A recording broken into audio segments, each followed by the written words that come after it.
Today is Okay. March 9th, 2022. My name is Jason Higgins. I'm a postdoctoral fellow at Virginia Tech, currently teaching the Vietnam War and studying the experiences of Vietnam veterans. I'm in Blacksburg, Virginia today, and joining me for an interview over Zoom is veteran Dennis Jean Magnusen. Is it Magnusen, sir? Either way is good. How do you pronounce it? Magnusen. Magnussen, who is joining me by phone from Murrieta, California. Dennis, I would like to thank you for joining me for this interview and for your willingness to share your story. Before Well, we I'm get thankful to be started, on. I just want to ask if I have your permission to record this interview for educational and scholarly purposes. I am pleased that you are recording this interview. Great, thank you so much. And then before we get started, I just want to ask a couple of brief biographical questions. When and where were you born? I was born in Hawthorne, California, 1946, November 18th. All right. And did you serve in the Army? Army, yes. I was And drafted first, and then I didn't want to carry a gun in the jungle, so then I went down and enlisted in the Army for an extra year to try to get out of Vietnam. so you served 3 years. Do you remember the Yes. years of service? Um, it was 67 to 70, somewhere around, I think it's February 16th or 17th to February of 1970. Okay. And did you deploy to Vietnam? Yes, I spent 13 months stationed in Texas first at Fort Hood, and then got orders for the 199th Light Infantry Brigade in Vietnam. After Vietnam, I transferred up to Okinawa and spent my last 10 months in Okinawa. All right. Thank you for that. And so now I'm gonna step back and just kind of ask you to tell me who you are, where you're from. Could you tell me a little bit about your hometown and where you're from? Um, from Muscovina, a very, very conservative town. I grew up in a house that I didn't realize this was strange until many years later. But in my house, I never saw my parents hug, never saw them embrace, never saw them in kiss. Love was never mentioned. My dad was a civil engineer, and we had dinner every night at 6 o'clock.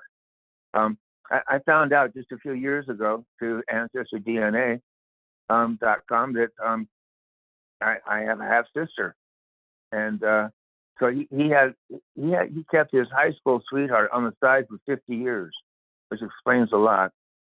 He didn't love them either. He just kept them on the side, and he had a daughter that was 5 years younger than I. We tried to hook up, but that didn't work out either as friends, you know. But so anyway, I grew up, and so the first time that I ever really felt any strong emotion was surfing. In 1961, my mom and my brother and I, we went over to see my uncle who was stationed on Oahu, Hawaii, and because my parents were never getting along all the time, so we went over there and I started surfing. I came back and I fell in love with it. I bought a surfboard and started surfing. I had a surfing buddy the next year. The only time I ever felt a sense of freedom or a sense of who I might be was in the water surfing. And then that went along in 67. I forget where I'm going now. Yeah, that's okay. So did you kind of grow up in a military cultural environment? Well, my dad was in the Navy. His brother was in the Navy. His father was in the Army, um, and all that kind of thing. You know, just getting back to my early childhood for a second. So when I met Kathy in 1965 in high school, I I never knew what love was before. She asked, if she would make me stutter. She would make me forget who. She just kind of like blew me off my. You know, the first time we talked, I got all dizzy. And I didn't realize that until years later that that was love. And so anyway, we'll talk about Kathy later on.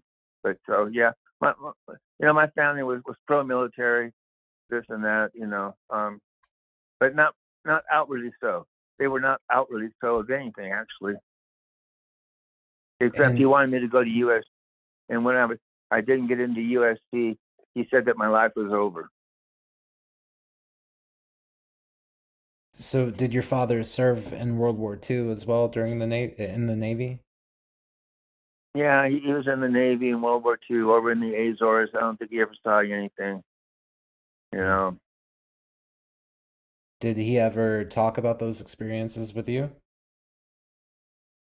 No. Well, tell me I don't about think he had anything to talk. Sorry, go ahead. The only thing he had to talk about was that he lost his hearing because he used to do a lot of practice gunfiring. And so years later, even though he had plenty of money, he got the VA to buy him some expensive, hearing aids. Did you actually grow up in Hawaii? No. Although everything that's been good to me in my life has come from Hawaii, just about. In 1995, I quit. In 1990, I had to quit teaching, and I moved to the islands because I used to surf with a guy down in Cardiff in San Diego, and he says, "You should come to my island," which was Kauai. I went over there one summer. I spent a couple of weeks. I came back, put my house up for sale, got on disability through teaching, and flew back to Hawaii. And I stayed there. And so, when I was a kid in '61, besides bringing home surfing, I brought home an ukulele. So music and surfing were extremely, came from the islands, and that's where Kathy found me. So it sounds which was another miracle. So it sounds like you found love and music and inspiration in Hawaii. My second marriage was bottoming out for the last 15 or 20 years. And we lived in Kauai at that time. I was my second wife. And one day we were driving the four-wheel drive truck out of this one beach called Rock Quarry. Got to the top of the hill. We were having some argument. I jumped out and I just says, "I'll see you." I walked into a cane field and I sat down. I pulled out my trusty buck knife, very sharp, and I drove it as hard as I could across my left wrist. Nothing happened. Nothing. I looked at the blade. Did I get the right end? Yes, I got the right end. So I'm not too stupid. I said, "Well, this must be a sign." And so I put the knife away. I hitchhiked back to my house, and shortly after, I was out in the I was taking care of my friend's horse ranch and stuff. And I walked out in the middle of the night one night and looked up at the universe and says, "Kathy, I don't know where you are. Just find me." And within 3 months, she found me. She had been looking for me. She she was dialing information and the area code, up and down California. Well, she misdialed one of the area codes and she got Hawaii area code instead. And I had just become listed a month or two before. And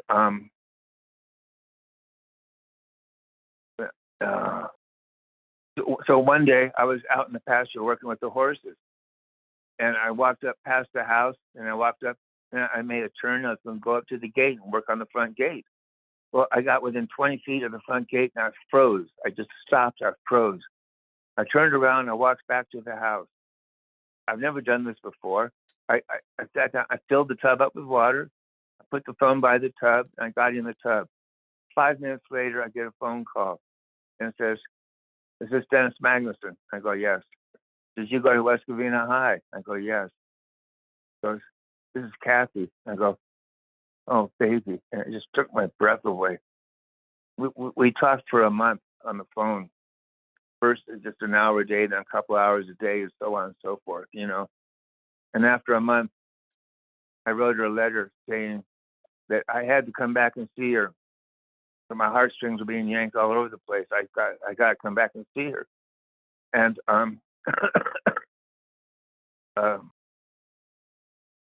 second. And so I was writing her this letter, and as I was writing her this letter, I get a phone call, and it's my friend Manny Corregidor from the State Veterans Office.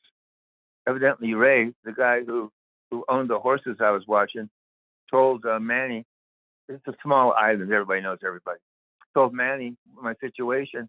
Manny called up and says, "Hey, Dennis, I've got a ticket in my desk, a round tripper to California and back. Just take it and give me money later on. Give me $200 later on." So I went down and grabbed it because I didn't have a dime. I didn't even have food. I was living off of a bag of rice that Ray had brought me. And then I had my throw net. I was catching fish in the rivers and stuff and crabs. And so I flew back to see Kathy. I bought a couple of Samoan crabs I got from the river. We hadn't seen each other in 28 years. And here we are looking for a motel right away in San Francisco. Well, we didn't find a motel right away. Everything was booked up and it was expensive. Not until we got down below to Half Moon Bay did we find a place. But by then we at least spent an hour or so in the car talking to each other. So we had a better idea of who we are now these days. You know what I mean? And it just developed. She went back and she finished up her commissions on pottery and flew back and brought a guitar, her cooking stuff, and some music with her to the island. And actually, there was quite a bit of adventure and stuff in between, after that as well, with my ex and whatever. But so does that answer part of that question? Did I ramble on long enough? No, that's okay. That's quite the story. It's very interesting. And you had met in high school. Where did you go to high school? West Covina High School, a very conservative school. I didn't really relate to many of the people there. West Covina, it's in LA County. After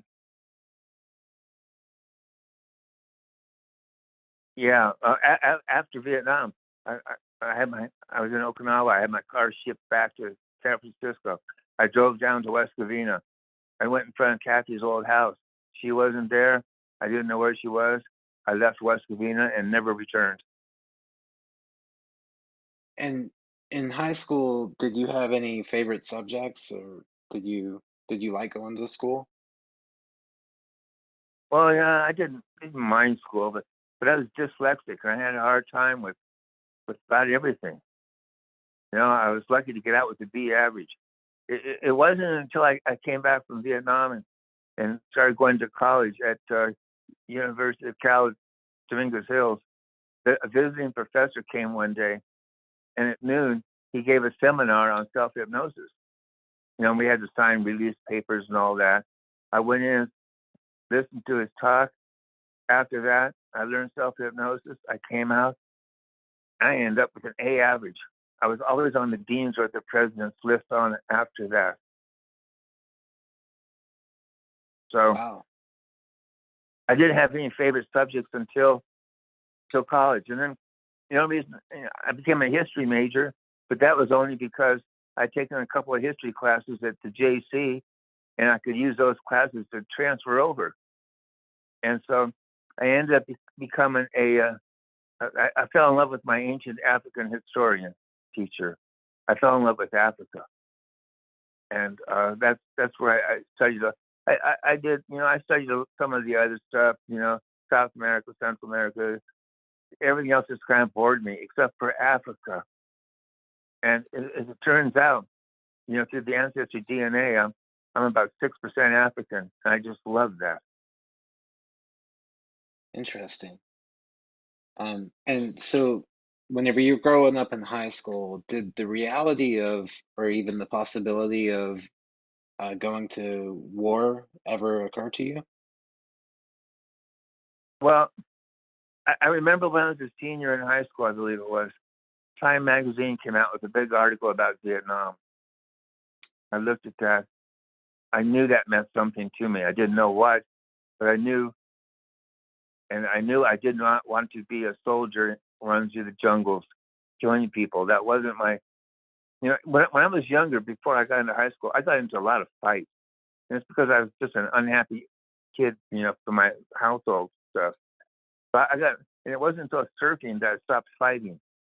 And I just did not want to fight anymore. And so I knew Vietnam was there. I knew it was big. I knew I was going to be involved somehow, but I just didn't want to kill people.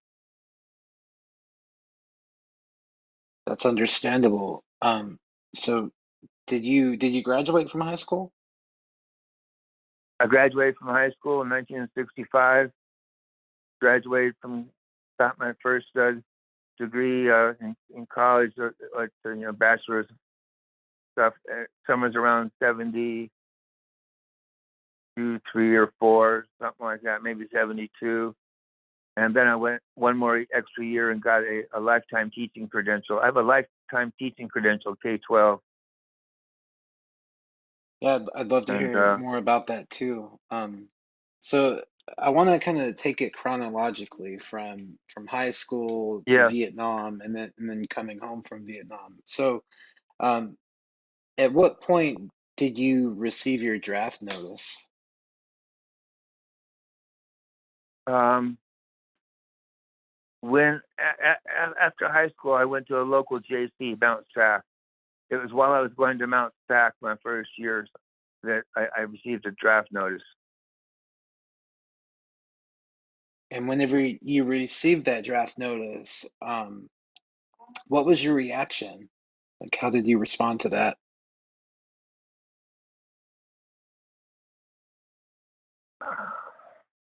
Emotionally, I was shaking. I did not want to do this. It just didn't feel right to me. I didn't understand the full ramifications of the war. I didn't understand what Ken Burns was going to tell us years later. I didn't understand any of that stuff. I just knew that I did not want to be involved in that. That was not me. I was a surfer kid. That's who I was. And I spent most of my time surfing in Baja California because San Diego was getting too crowded. I just wanted to find waves to surf by myself or with my friend. Did you ever consider resisting the draft? No, I'm not sure why. You know, maybe it just wasn't a concept that was happening that I was aware of back then. Even though maybe some people were doing it, you know, oh, I remember now. So I had this thought in my head. Well, my grandparents have done it. My grandfather's done it. Both my grandparents have done it. My dad has done it. It's my time. It's my duty. I'm going to go over. I went over feeling like it was my duty. It wasn't until I got there that things changed in my mind. Mm. And so where did you report for, what was that process like? Did you do any kind of entrance exams and medical procedures before going But to basic training? I don't remember. Mm, Um, I'm sure they had to do some stuff, but I just can't remember that. sure. Where did you do basic training at? It was in Fort Benning, Georgia, during the winter. I just hated it there. It was cold. Fort Benning, Georgia, and you know I've been very fortunate, I must say, that throughout my military service, I've always been given a little better slice of the pie. They made me a platoon leader, and so I got to live in one of the rooms down at the end of the barracks. You know, and I didn't have to polish the floor. I told people to polish the floor. So it sounds like you did relatively well in your basic training. You know, I mean, when you're surrounded by a bunch of guys that are nothing but, you know, hillbillies and moonshiners and stuff like this, anybody that's got any college education kind of stood out. So I think maybe that was why. Mm. I was going to ask, coming from California and being kind of a surfer kid, how did you adjust to military life? I never did. When my buddy and I, my surfing buddy and I, we went in together, and they flew us back to Fort Benning. At the airport, we get on the bus. Anyway, we drive into the fort. We're on this bus, and then we get out, and there's the drill sergeant yelling at us. We both look at each other and we go, "Bob, what did we get ourselves into?" So I never adjusted to military life. I fought it. This friend that you enlisted with, did you guys train together? Did you go to Vietnam together?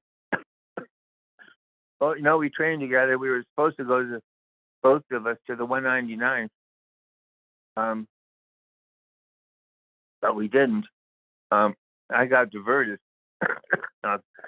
because of a kid that committed suicide. I'll tell you about that in a few minutes. But I cannot talk to my friend today, and that's only been recently because his name is Bob Schultz. His initials are BS.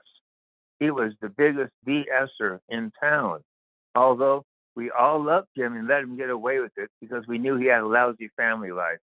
His dad owned a casino, the Silver Slipper in Vegas, and so and Bob's mom was in the hospital, so he was kind of on his own. So whatever he said was, we never hassled him. But Bob, I never talk about Vietnam to him, to anybody, but he kind of knew, since with all my illnesses I had a lot of shit going on, and so he starts making up lies. And the biggest lie that I cannot handle, and I could verify that it was a lie, he said that he was in a helicopter crash over there in one of those big stoppers that has the two blades, Snoopy. Mm-hmm. And he says that all 23 people in the back were killed except for him. He was thrown into a river. He woke up a week later in a hospital in Japan. Well, I talked to another good friend of ours not too long ago who visited Bob in the hospital in Japan right after he was admitted there. None of that shit is true. And so it's like these people who lie about going to Vietnam. I can't handle that. So I cut them loose. I understand. That's a very serious thing to lie about. It's very serious. It breaks my heart. He's been my buddy for 50 years. He's been my brother.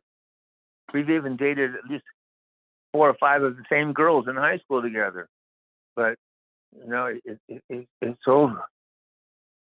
You can't lie about that stuff. Right. So back in 1967 at Fort Benning, Georgia, what was that process like? You said that you never really adjusted to military lifestyle. Why do you think that is? Well, okay, short story.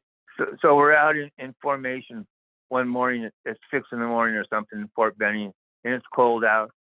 And I lock my knees up. A few minutes later, I pass out. I fall forward and land right on my chin. And anyway, they send me to the hospital. I get a bunch of stitches, and a few days later, anyway, I'm in the CO's office waiting to talk to somebody, I guess. And I always carried in my pocket a copy of Khalil. You know who Khalil Gibran is? He wrote a book called The Prophet. And the name The sounds Prophet, familiar. it's a cool book because he talks about different subjects in life, but they're only like a page and a half, so it's very easy reading. So I would always pull out The Prophet and read it when I had a chance. And I can remember some lifers coming along laughing at me because I was reading. That's why I knew I was different. So there was like this social ostracism for being intellectual and being a college student like you Yeah. were. Interesting. Yeah. So going to Fort Benning, Georgia, I imagine that was quite the culture shock. How did you notice how African Americans were treated in basic training? Was that on your radar at that time? How we were treated in basic training. Like, Um, did you ever like see like people dealing with like racism in Fort Benning? Not exactly, although I'll tell you that when Bob and I flew back with a few other guys to Fort Benning from LA at the beginning, one of the boys in our group was black. He was scared to death. And I remember we all gathered around him and told him that we would protect him. I remember that.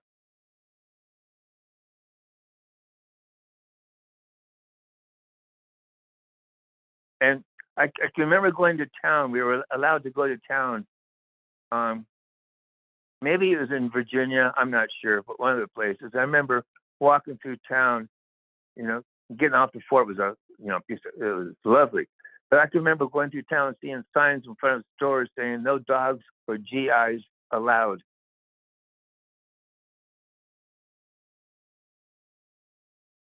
Wow. So I didn't go in those stores. I just wanted to be someplace that was civilized. You know what I mean? I do. I know what you mean. So at what point did you, so you, whenever you graduated from basic training, did you have any kind of advanced training beyond that?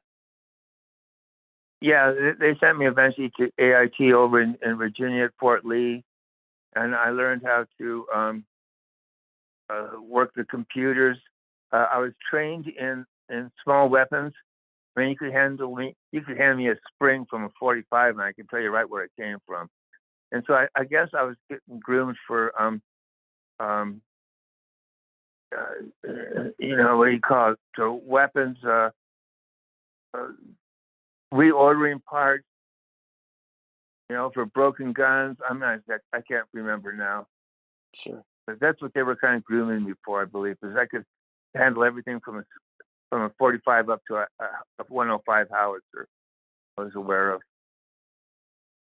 So, At what point in this time did you realize that you might be deployed to Vietnam? well, I got to Texas and I was there for 13 months, and eventually I got orders. That's when I realized it, and that's when I had some friends there who had already come back from Vietnam, and they says, Dennis, you're going to need to know how to smoke cannabis. And right before I left Fort Hood, Texas, they they indoctrinated me into the art of smoking cannabis, and it's it's been a lifesaver ever since. It even got me off of the opiates, and that's another story that the VA had me on. But So that was the first time so that you that ever smoked cannabis? It was at Fort Hood? yes, no, that Interesting. yep, that was the first time. And these were veterans who came back from Vietnam who turned you onto Yes, that? yes. They pulled me aside. They knew that I got orders. And they said, Dennis, you're going to need to know how to do this. And they were serious. What do you think they meant by that, by needing to know how to do it? Well, in Vietnam, there was only a few ways that I could see of people got through Vietnam. Number one, getting drunk every night. Number two, there was a Bible group. There was a small contingency of people that wanted to change sides. And then there was us. Quite a few anti-war people smoked cannabis. And so smoking every night and being able to relax with my guitar, and I'll tell you about that too. It's a different story. Um, it took me away from the war, even though it was right outside my door, knocking as hard as it could. Interesting.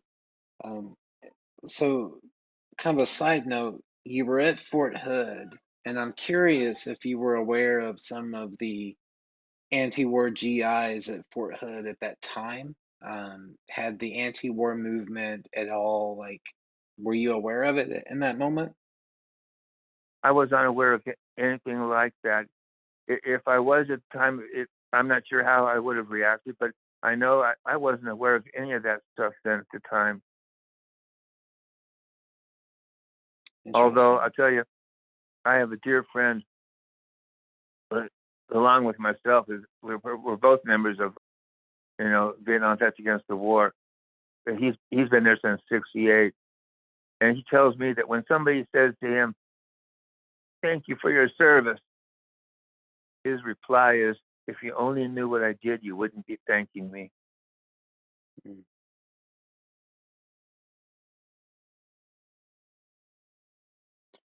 So let's talk about your thoughts going to Vietnam. Um, did you kind of subscribe to this idea that you were going to fight against communism to contain the spread of communism? Was that kind of ideological motivation in your head at that time? Yeah, I bought into the domino theory.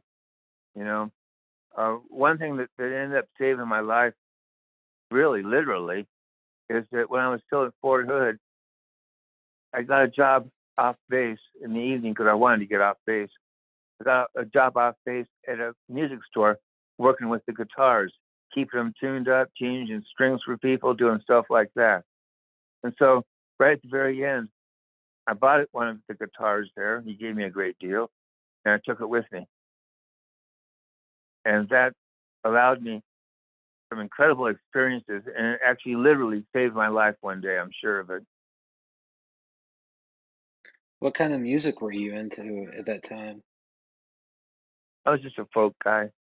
Well, I mean, folk and country kind of were blended at that time, you know, and so I have to say both. I was, although I will say that Dylan opened my eyes. I started off just as a basic folk guitar guy, folk guy, and then Dylan opened my eyes to the social scene. When I was in Texas, I used to start tapping my foot to the country music as well, but Dylan was where my heart was. Interesting. And I'm really curious about that. So they just allowed you to go to Vietnam with your guitar. That's very interesting to me. Talk more about that. I just picked up, took it, and the first day in Vietnam, or first night, they stuck at Tan Son Nhut Air Base. The next day, they put us on a truck and they drove us into town to a personnel office where a guy would assign us different units, and we were supposed to sleep there in that building at that night, and tomorrow, the next day, we'd be shipped off to the units. Well, as I got up to the front, the guy looked at me with my guitar and says, "Damn, do you want to stay at my place tonight? We can play guitar together." He happened to be a folk guitar guy from Boston, incredible guy. I says, "I'm with you, brother." So I went back to his small, he called it an apartment, but it's just a little hovel, to stay amongst the Vietnamese village. And so I'm there at that night in his place with the war going on because it was in the middle of Tet Offensive, boom, boom, boom. And he turns me on to this new record that he just got from a friend in the mainland, Janis Joplin, Big Brother and the Holding Company. Have you ever heard that album? Yeah, yeah, of course, Janis Joplin, of course. And so, This would be her first one when she was with Big Brother, and it just blew me away. so I'm trying to picture this. So you arrive in Vietnam. This is 1968, and what? I mean, where did you arrive? Were you in Da Nang? Like, I where did? arrived in right outside Saigon in Tan Son Nhut Air Base, and we slept the night and overnight, and excuse me, in an outdoor setting. I can remember looking through the chain link fence, and off in the distance, I could see Saigon, and you can see the war going on. You can see the boom, boom. You can see the flashes, the fires. You can see all that stuff. And I go, "Oh shit, I'm going into that tomorrow." You could hear it. So tell me about your first couple of weeks. What was it like to kind of acclimate to Vietnam? Tell me more about that. Well, the first week was rather eventful. So the second day after staying at this guy's place, they send me out to maybe Long Bin, I'm not sure, maybe, and to wait for my unit to pick me up. And so I'm out there waiting, and then the next day, some guy comes along and says, "Hey, we're going to the 199th. Anybody need a ride?" Well, I remember a very important thing. You never volunteer unless your name is called. And so I didn't go. And then the next day, they did call my name, only it wasn't for the 199th. It was for something else. And they drove me back into town, me and a few other guys in a deuce and a half. I was the last guy sitting in the deuce and a half, which means I had a clear view of whatever was going on outside. As we're driving into town, we're in town, I look across and I see where this guy's just being assassinated right in the street. So this guy, he was a military police, Vietnamese, had a 45, stuck it up to the guy's head, pulled the trigger and blew him away. I looked around, no one else saw it. I'm thinking, damn, did I just see what I saw? I couldn't believe it. And so then we get to this building and we're supposed to run uh, shotgun for cars, people who need to go to different places in Saigon for a few days. And so I'm riding shotgun for this one car, the guy, and all of a sudden we turn the corner, start to go down this one street, and there's like, I want to say thousands, but maybe just hundreds of people were rushing towards us. And in the distance, right behind them, we could hear all this gunfire. Well, they were being chased by, the action. So I had to turn around. It took a long time to do the 3-point turnaround. And the weapon that they gave me, nobody must have ever cleaned it. I couldn't even get a clip into the thing. And so that kind of freaked me out a bit. Anyway, we get out of there. The next day, me and this other guy were supposed to guard a building. I don't know what was in the building, but it was just me and him in this building. And all of a sudden we look out and there's rockets. You know what it means when they say rockets are starting to walk your way? Hmm. Yeah, sure. They would So, do the rocket and move a little closer. And pretty soon I started getting really close. And we looked at each other and go, we got to get out the back, Jack. And so we grabbed all of our stuff.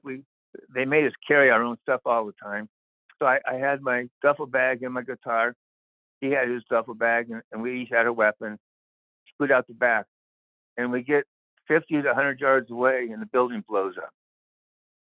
And then we say, you know what? I'm tired of this. Let's find the unit we're supposed to go to. So we asked somebody, and they told us where. And so we're walking eventually down the right street, and it's the same feeling I had when I swam across the entrance to Hilo Harbor that was filled with sharks. All of a sudden, you get this sharky feeling. And so we're walking down the street, and it's very, very quiet, very quiet. And we started walking on tiptoes pretty near. We get down to where our unit is. We walk up, knock on these giant doors. They open it up, and they go, "What the hell are you doing out there? It's all VC." And they pull us in really quickly. And so I think that somebody did not fire because they saw my guitar. and that's what you meant by your guitar saved your life? Yeah, that was just that was literally emotionally and figuratively and emotionally. It saved me in other ways because it enabled me to write. But I think that it literally saved my life that day. Interesting. So whenever you actually got to your unit, what was your job? What was your occupation? Well, the reason I was shifted down to that unit away from the 199th is because some kid who was managing the PX out at the airfield, who was doing black market deals, who finally got caught, he stuck an M1 up his mouth. Just as my sergeant walked into his hooch, he pulled the trigger and blew blew his own brains apart. So I was the replacement. And so I first stayed at a place called Eakin Compound for a couple of weeks. And I got trained on a nice PX out there. And then they moved me out to the airfield to run the PX there. So I was a PX manager. And one important thing happened at Eakin Compound, and it was, I think, my conversion point. Right outside the compound was the Vietnamese hospital, a tent hospital. And every day they would line up casualties in stretchers, dying, the dead, the wounded, that kind of a deal. And there'd be like 15 or 20 of them. Every time I would see them, every time I would leave the compound and come back in. Well, it finally got to the point where I couldn't just walk past them. I was walking into the compound and I just stopped, froze. I walked over towards them. I didn't care if they were Vietnamese or whatever. I sat down with each one of them, offered them a cigarette if they wanted, offering them just at least my eyeballs to know that I cared about them. I could not pass this moment by. I could not just pass them by any longer. I had to recognize them. I even had a VC working for me at the PX. The girls later on, after they trusted me, told me, I said, I don't care. Papa San, make sure Papa San has plenty of water. He was old. We took care of him. You know, he was doing his thing and I was doing what I had to do. It didn't make a difference, you know? Sure. And so by recognizing the humanity of these wounded Vietnamese people, how did that start to change how you understood um, your role in the war or even America's role in the war? I became very much against it and I started to act out against it. When I In got what to the ways? PX, when I got to the PX eventually, there was a man who had a small concession inside. It was just a Qantas hut. There's a man who had a small concession there, maybe 4 feet of counter space, you know. And he would take on people's films and have it developed for Kodak. And he had all these little emblems that you could buy and stick on your hat, you know. I told him he should make peace symbols. And so he told his people, his company, to make peace symbols. And so peace symbols, a lot of people bought those peace symbols and they were wearing them all around the place. I would wear them. The girls would come to work every day. They'd give me flowers. I'd staple them to my uniform. I would wear seashell necklaces. I had rose-colored glasses. In fact, on my last month there, I was hitchhiking. Some general picks me up, looks at me very casually and goes, so what unit are you in, son? So I told him. He wanted to court-martial me for being out of uniform.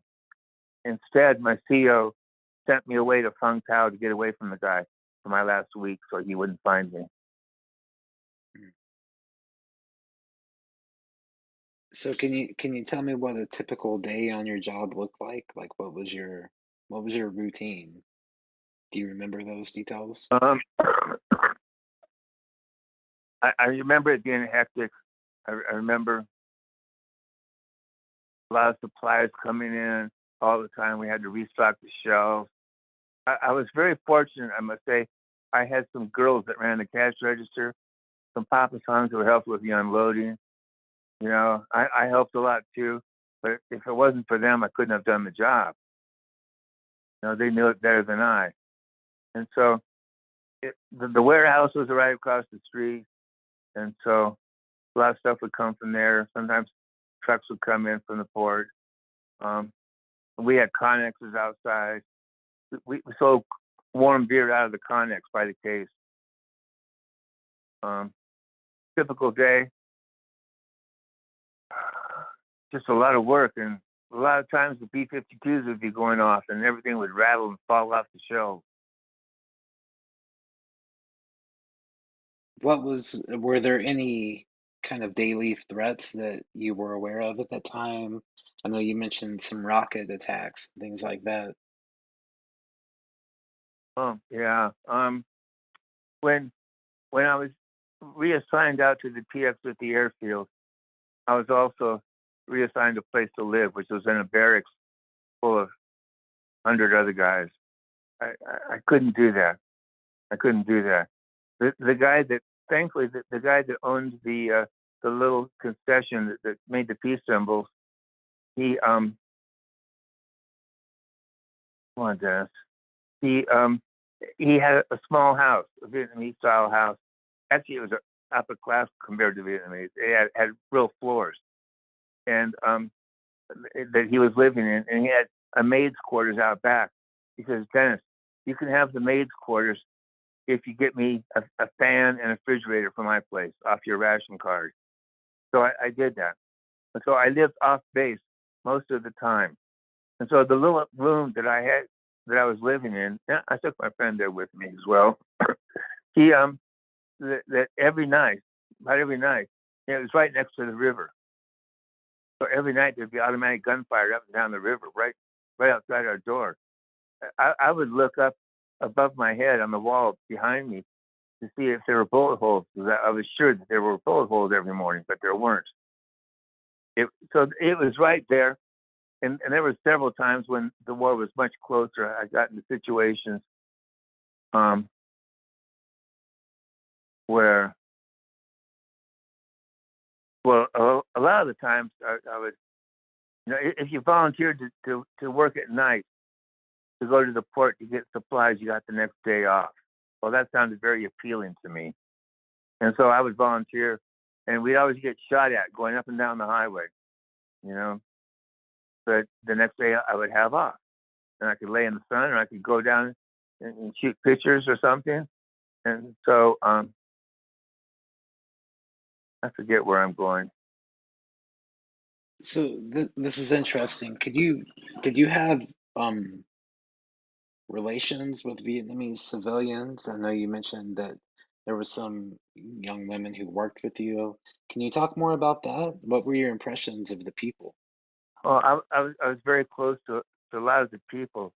When I was at the first compound, Eakin, now I kind of got tricked into this. I didn't realize it was a trick until decades later. But I found a girlfriend there. She was one of the Vietnamese girls there, and she became my girlfriend. And she would come over and see me all the time.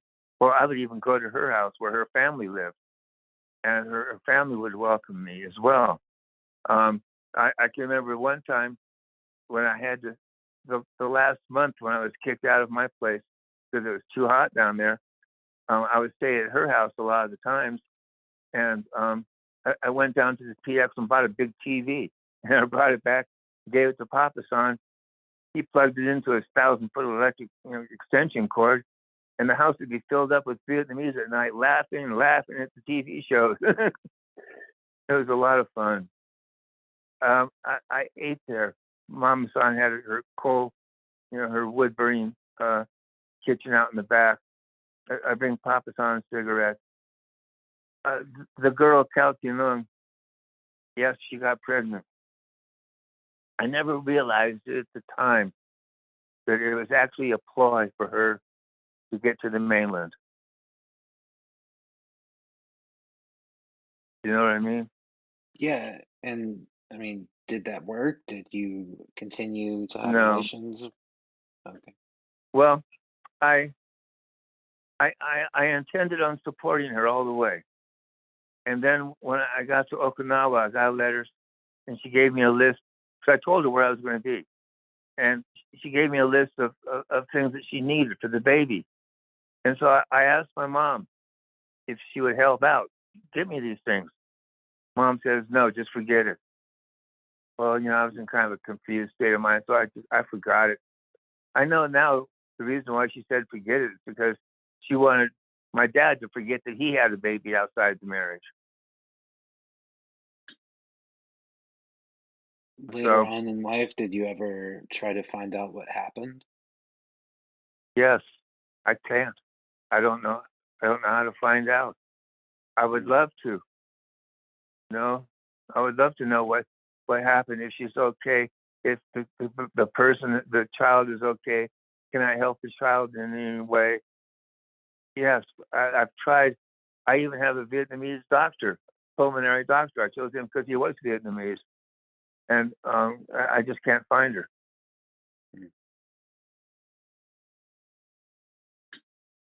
So, as you're interacting with these people, was there also a certain level of mistrust? No, they never mistrusted me, and I never mistrusted them. In fact, one night when I was at Cal Nung,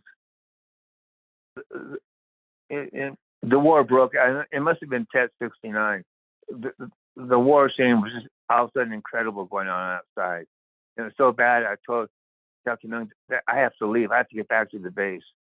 And so I had borrowed the colonel's car, the colonel's Jeep that night. He didn't know it, but I borrowed the colonel's Jeep to get to the place. And so I hop in the Jeep. I'm getting ready to drive back to the base, and I get just maybe a quarter of a mile, and the thing starts chugging. It's out of gas. And so I'm out there in the middle of nowhere. This Vietnamese man that I never have met before in my life comes running out of his house saying, "What are you doing out here?" And I told him I was out of gas. He said, "Just a minute." He went and he drained the gas tank on a scooter, which was mixed with oil, came over and gave it to me, filled up my tank.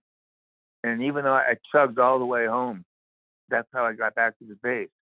And as I pulled into the base, the MP's guarding the entrance says, "What are you doing out here today? You can't be out here today." And I just drove past them. Mm-hmm. I have full trust and faith in the Vietnamese people that I met. They're some of the most beautiful people that I've ever known. And it pains me deeply to know that they are suffering from Agent Orange issues. Could you talk more about that? How were you first exposed to Agent Orange, and what have been the effects on your life?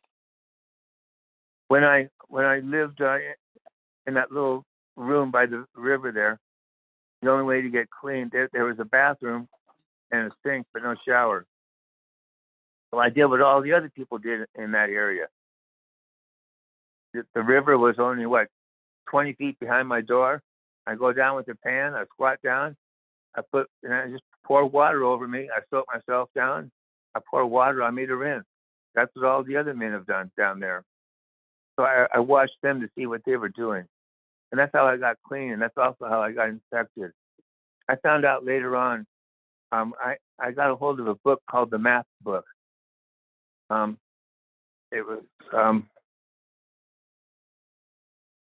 I forget who put up the NAACP. No, the guys that are always fighting for you. I forget now. ACLU? But anyway, yes. And I was able to go through that book and pinpoint. It had the spray missions and the maps. It had all the coordinates. It had enough information where you could figure out exactly what you were sprayed with. And I know I was sprayed with a lot of Agent Orange, a lot of Agent Blue, and a lot of Agent White.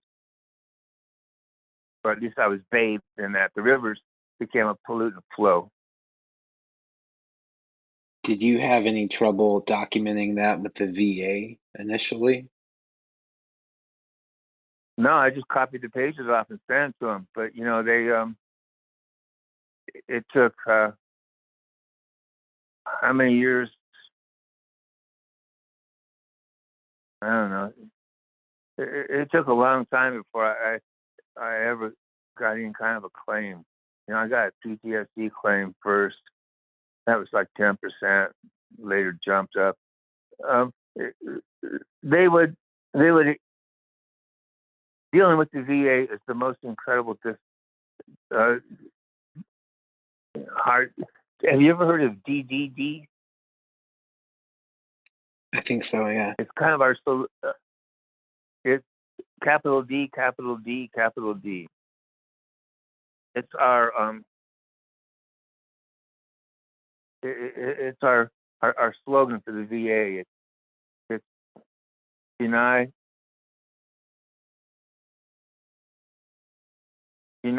delay, and wait until you're dead.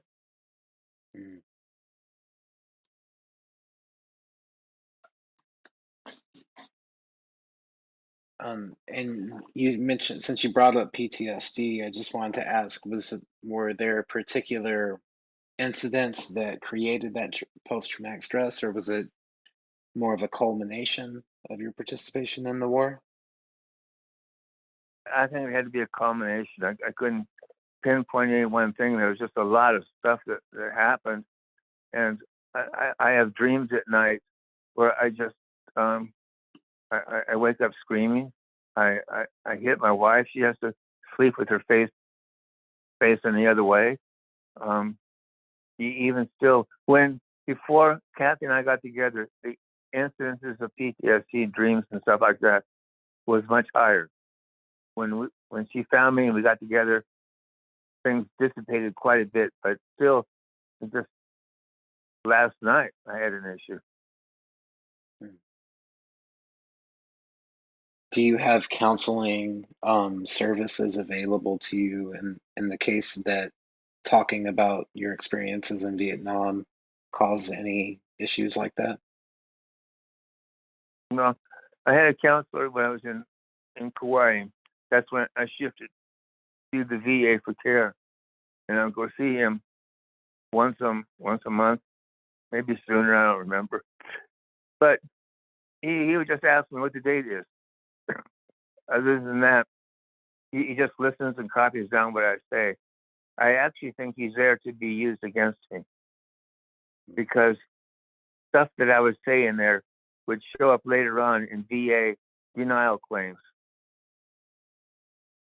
So I think So he it's was not- just there to gather information for the VA.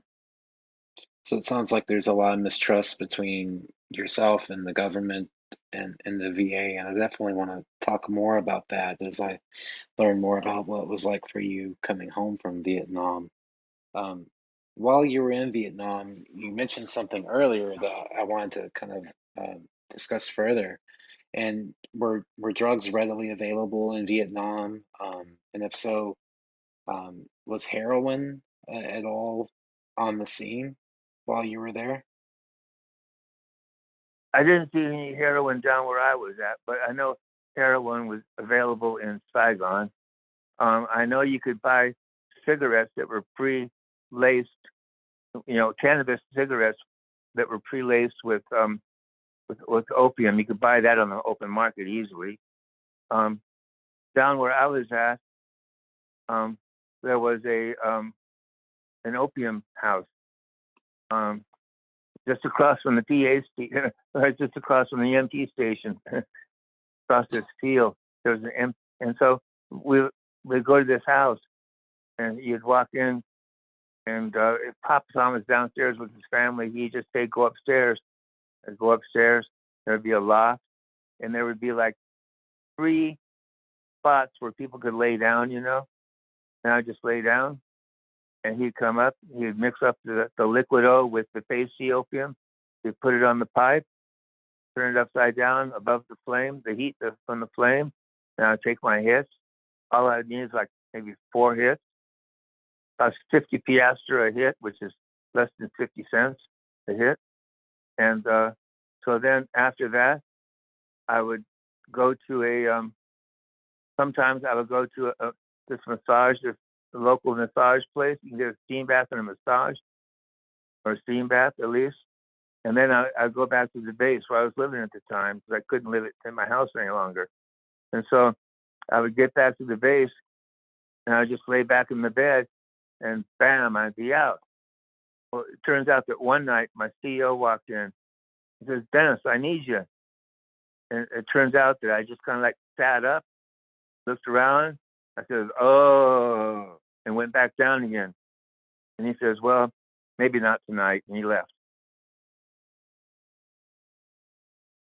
Beyond, I knew, go ahead, sorry. I knew, I knew some kids that got hooked on the opium at a very early stage, and because of that, I never went to the opium dens until my last month there.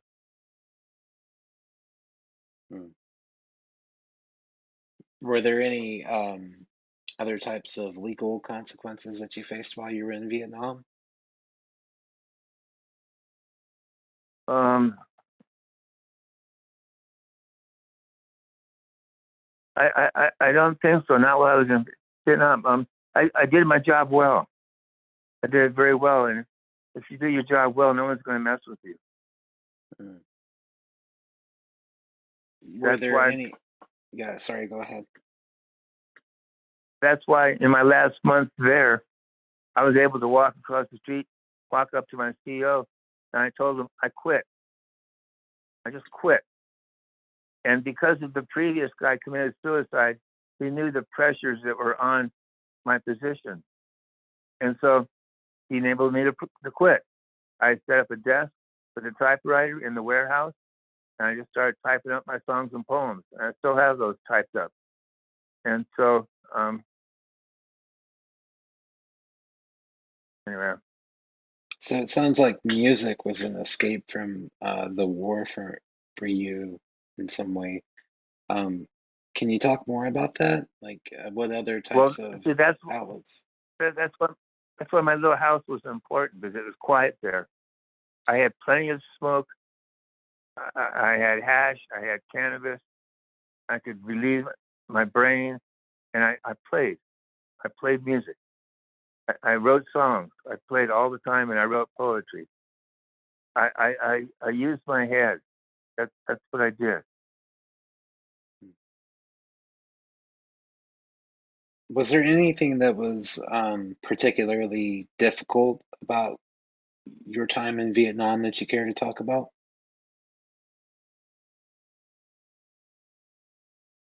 Um, Seeing dead people, watching people struggle, just watching the war in general. It's just like in the movies where you see all these explosions and fires and rockets and shit. It's just like that. But watching what war does to the people, and since I knew a lot of the Vietnamese on a personal basis, I knew what the war has done to their families, and so I know it from the military standpoint, but also from the local Vietnamese standpoint. Um,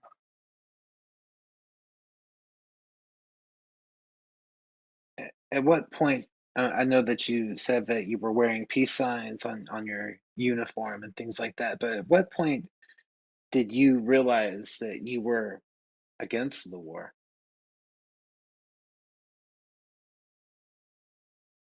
Back at Eastern Compound, when I saw all those guys lined up in stretchers, I knew this is not what I wanted. I knew I could not support this. I knew I had to do whatever I could at whatever junction to stick up for this thing. um,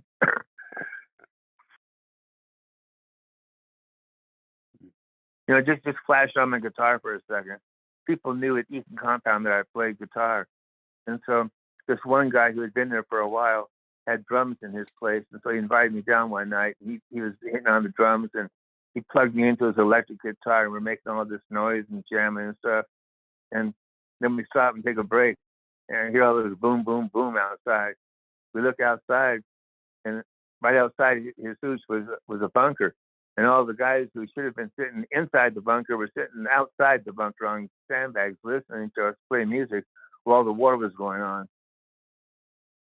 There was another time when a band came down.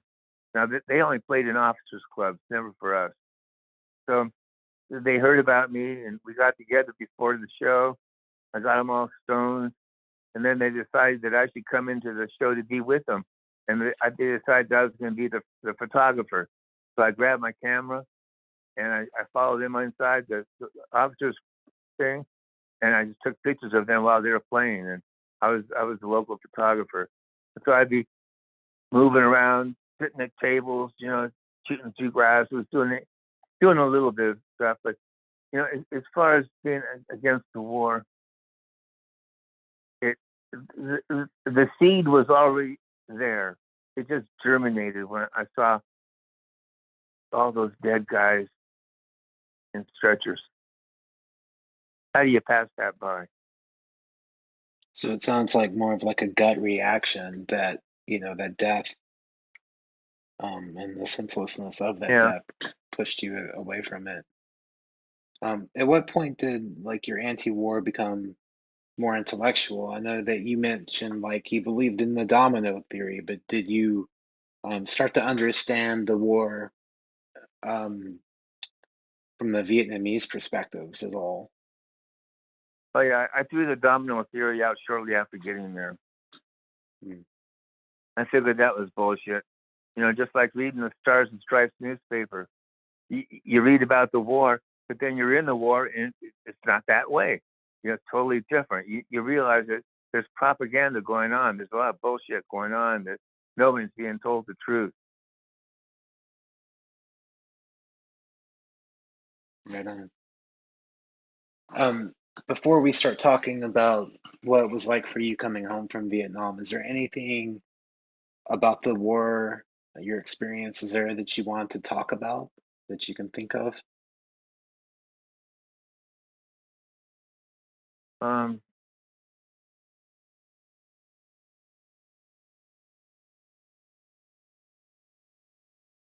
I probably will in 20 minutes. Sure. um, And we can always come back. Yeah. So talk about what it was like coming home. Did you get on an airplane? Like, where did you arrive back in the United States?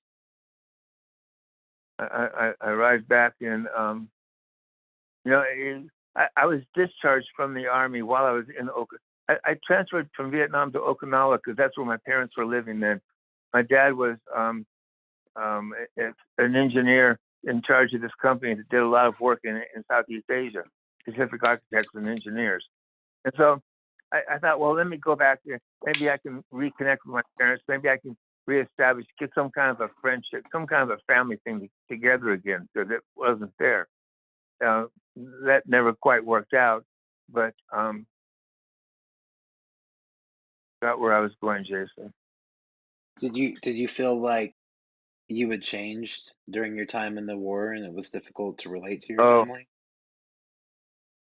oh yeah, I was totally. In fact, they didn't even recognize me. I went over there weighing 220. I came back weighing 150. My parents didn't even recognize me when I got off the plane. And so eventually, I stayed there for 10 months. I got discharged while I was there in Okinawa. But to fly back to California again, I had to put on a uniform again. And so I put on a uniform and flew back to California to Oakland there. And I remember getting off the plane at Oakland thinking, damn, there's the terminal. I get to walk through a terminal where there's real people, there's real civilization. It's different. I get to do this. No, they drop the tailgates of the plane. We get off the plane at the back end. They put us on a bus, and then the bus takes 20, 30 minutes, goes around the entire airport, goes around all the way around to the very back of, there's a back gate leading out towards the fort, I guess. And so we pull up to this back gate and we stop. The bus driver gets out. He opens up the gate.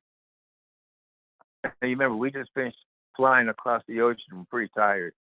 He opens up the back gate, gets back in. This is the bus.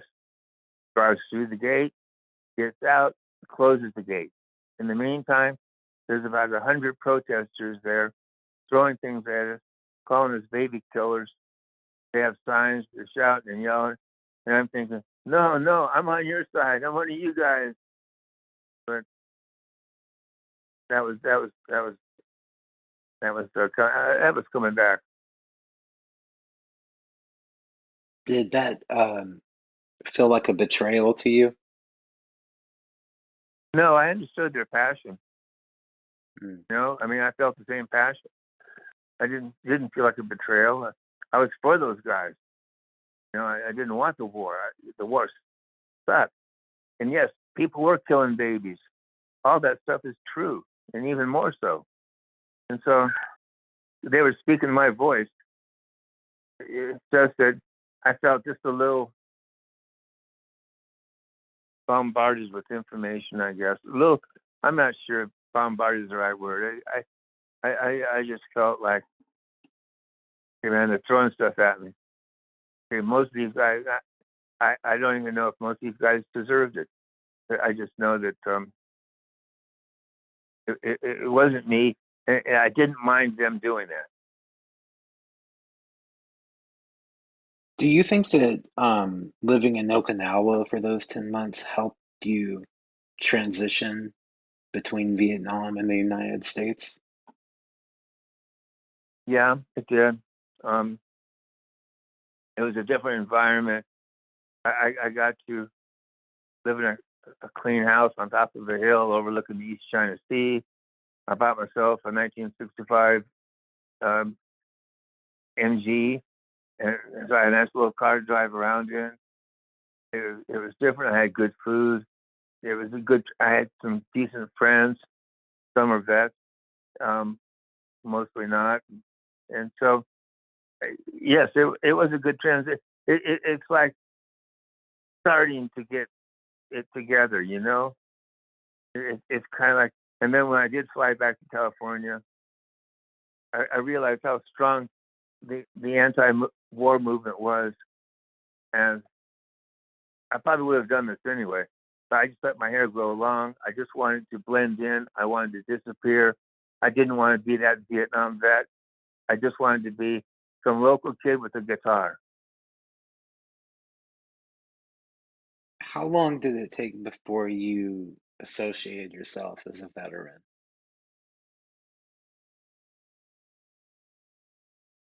There was actually one point after I got back shortly after that I actually forgot that I was a veteran. I threw all my clothes away, all my medal, everything, Vietnam, anything military, I threw it away. And I forgot all about that I was a vet. And then, then one day, I'm watching TV and the news is on, and it talks about all these vets from Chicago, Vietnam vets against the war. They had a parade. They had banners going all the way across the street. And I looked at that and I go, damn, that's what I am. I'm a Vietnam vet, and I am against the war. And so that was, I forgot it for a while. I pushed it back. And then I tried to keep it in the rearview mirror most of my time. You know, even when I was teaching, I know kids say, I read stuff from kids nowadays and they say how I was against the war and all this and that. And I guess maybe I was. I don't realize that. Didn't realize that they knew about Vietnam so much from me. I don't think they did, but maybe they did. I didn't make it a big issue, you know. I just wanted to get through. I wanted to do my. I'll tell you one thing I did. I took the American flag down from my classroom, rolled it up, put it in the closet, and I kept it in there most of my teaching career. Sometimes teachers or principals would make me pull it out again, but I tried to resist. Do you know why Can we you have talk an about American why? flag? Well, you know why we have an American flag in our classroom? Uh, That's please a enlighten hell of me. a story. It starts off with this periodical in Florida called the Youth Companion. Now, why did I take the flag down? I took it down because I couldn't stand it any longer. I couldn't stand to see kids standing up every day saying the Pledge of Allegiance to some flag, and do first, second, and third grade kids really know what the Pledge of Allegiance is about? All of a sudden, I felt like I was watching Hitler's youth movement in front of me. That's when I took it down.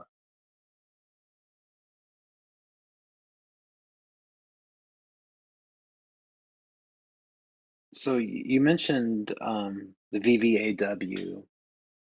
Did you become an active member of that organization? Did you participate in protests and things like that? Can you talk about that aspect of your life?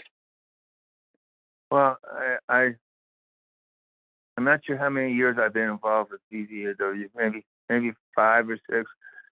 Active protests, no, because I've been in bed for the last 10. But in 2015,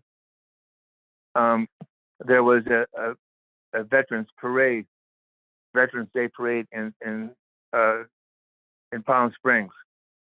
Well, I wanted to go and I wanted to protest.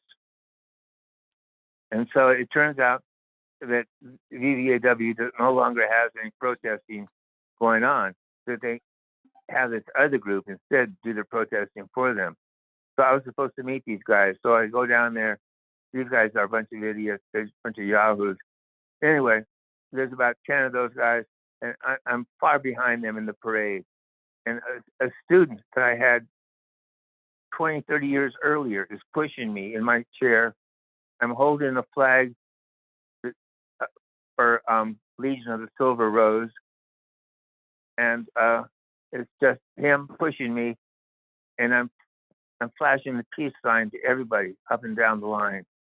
And I could tell by looking in the crowd, I could see guys standing in the back of the crowd looking at me. I could see their eyes. I knew they were Vietnam vets. And I knew they appreciated what I was doing.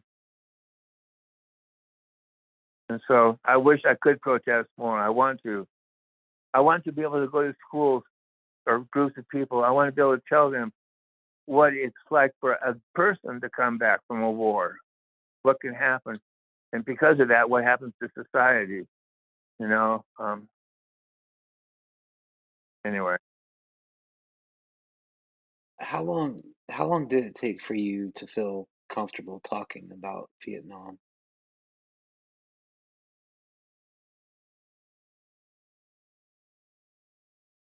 I don't know if I ever have. The only people that I've told, my wife.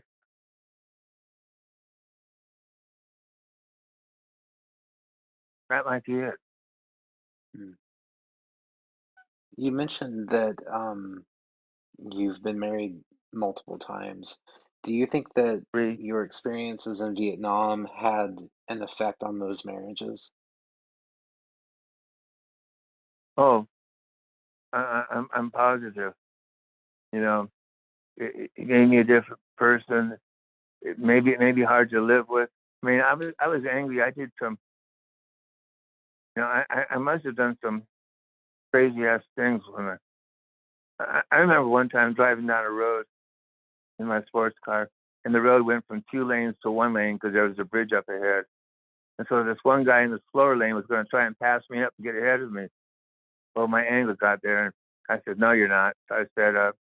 Anyway, I get ahead of him, and I'm so pissed at this guy that when we get to the top of the bridge, we're on the bridge, I start to slow down, making sure that he gets on my ass and gets right next to my back bumper.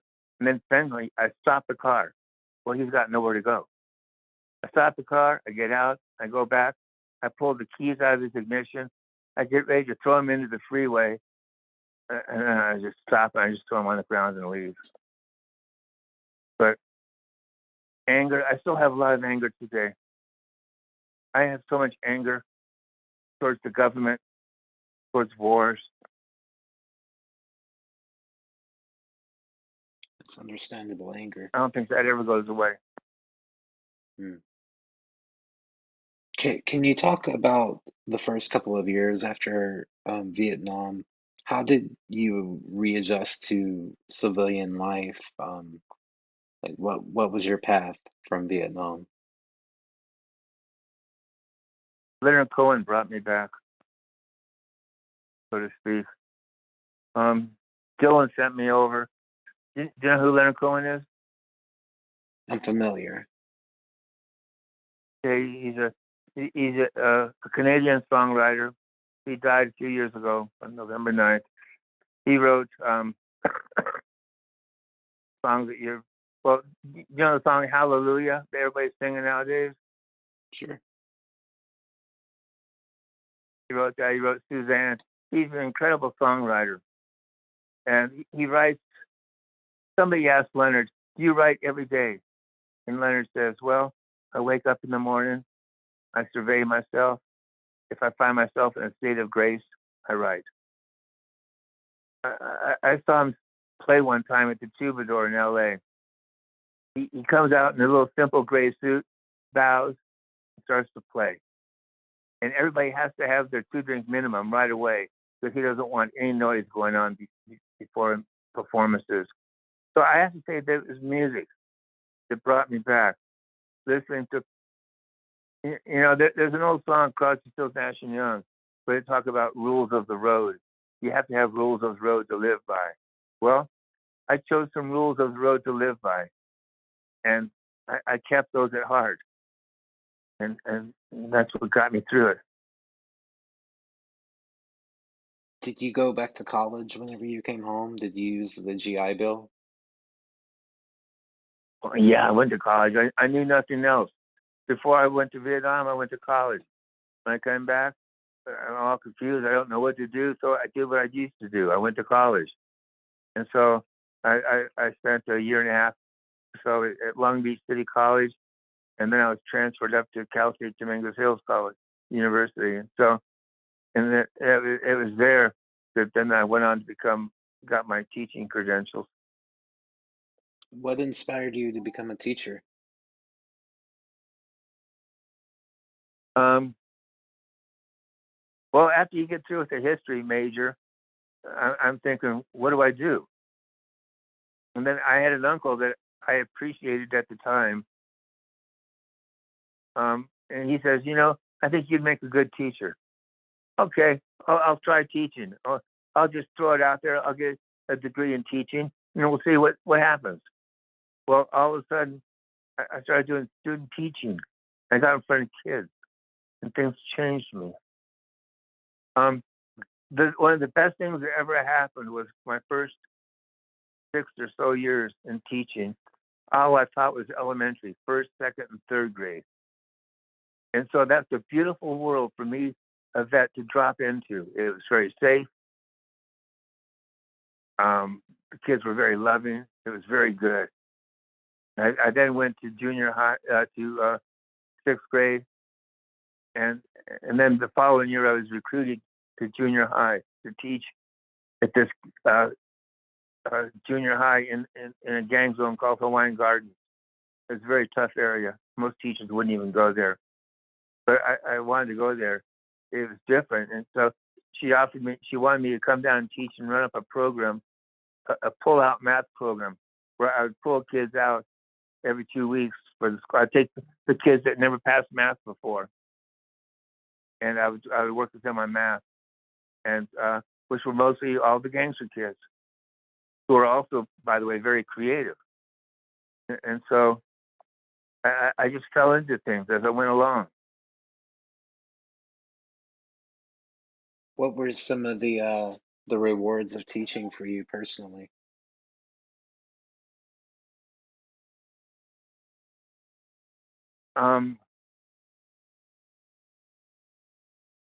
First of all, being successful. That was important. I had to be successful. I couldn't just be a teacher that was going to sit up there at the desk with a red pencil and mark up papers. I never sat down. In fact, when I did start to sit down, that's when I knew I had to quit, because I couldn't move anymore. And so being with the kids, getting them to the past was the biggie.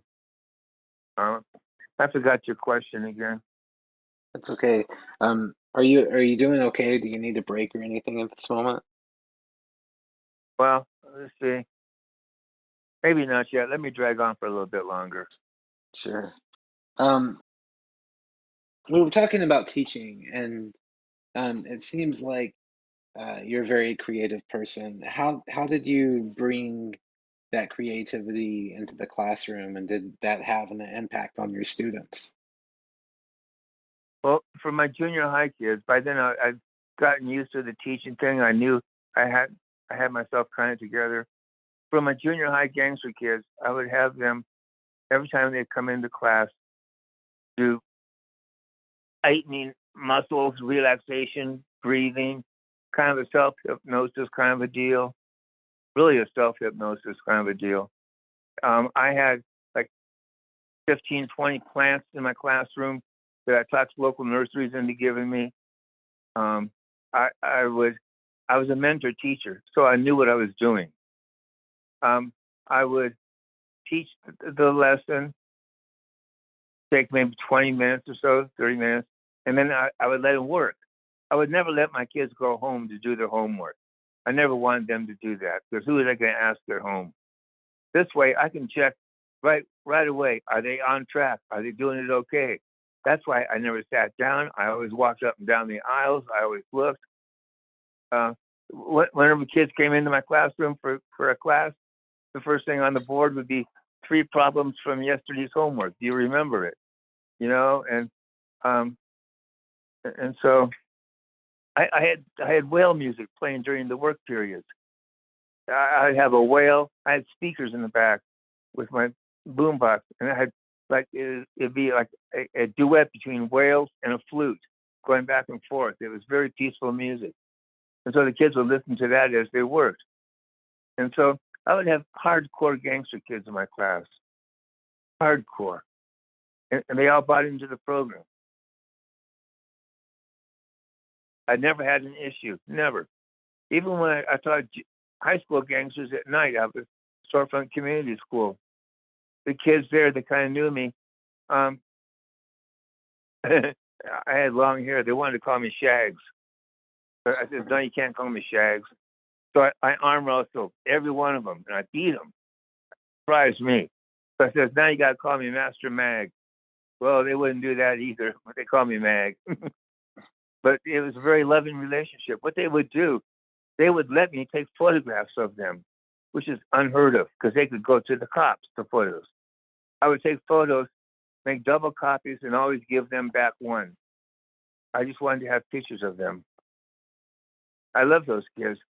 The boys, they always wanted to dress me up in a pair of size 40 Levi jeans, rolled up the pant sleeves, you know, and then go out into the riverbed and drink Budweisers. I told them I couldn't do that, but it was a nice invite. Sure. I was probably the only white boy that could walk the streets of Hawaiian Gardens with long hair, sandals, and meet people that I knew and loved at the corner or at the house, right as I walked along. All the corner boys, the homeboys, we got along just great. I loved them and still do. It sounds like there's a lesson to be learned from that experience with teaching in that type of community. Well, you know, it's weird that when my second wife and I would have problems and this and that, I would hop in my VW camper, drive down to Hawaiian Gardens, park next to the taco shop, and just lay in the back and just rest for a couple of hours because I felt that I was home, that I was a place where I could be protected and it was safe.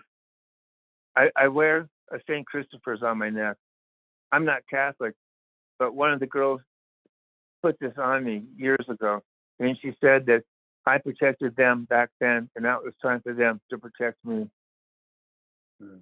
I mean, there's nothing better than that. Where do you think that your sense of advocacy for kind of underprivileged youth comes from? Where does that sense of um, Well, that it's because inspiration for teaching they come from? Yeah. well, people are. I'll tell you what, people are afraid of Hawaiian Gardens because everybody lives in terrible houses. They're dirty, maybe. They don't have enough clothes. They don't have a jacket to wear on cold days. This and that. They have Mexican names. Oh, Mexican names are really a watch out. But I'll tell you, it's just unfounded prejudices. Those kids, I just can't tell you how much I love them. Were you able to read any of the postings that kids have made about me? I actually did. Yeah, it was very inspiring. I saw your wife posted on Facebook, and I noticed that there were several former students kind of praising you. I found that very moving. You know, and what surprises me is some of those kids, 2 of them at least, were from the 3rd grade. How in the world are 3rd graders going to pick up on my philosophy at that point? But they did.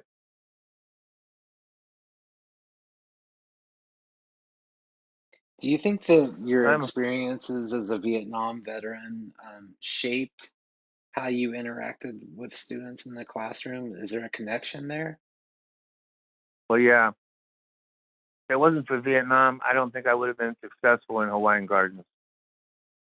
Vietnam prepared me for how ugly things can be. And I could relate better because of that to my kids in the gardens. I mean, my kids in the gardens live terrible lives.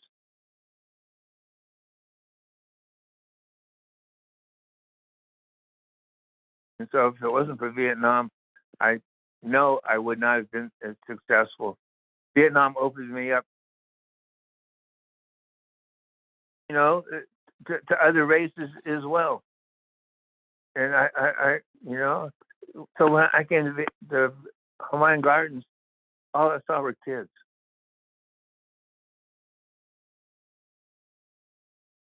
I've had breakdancing groups.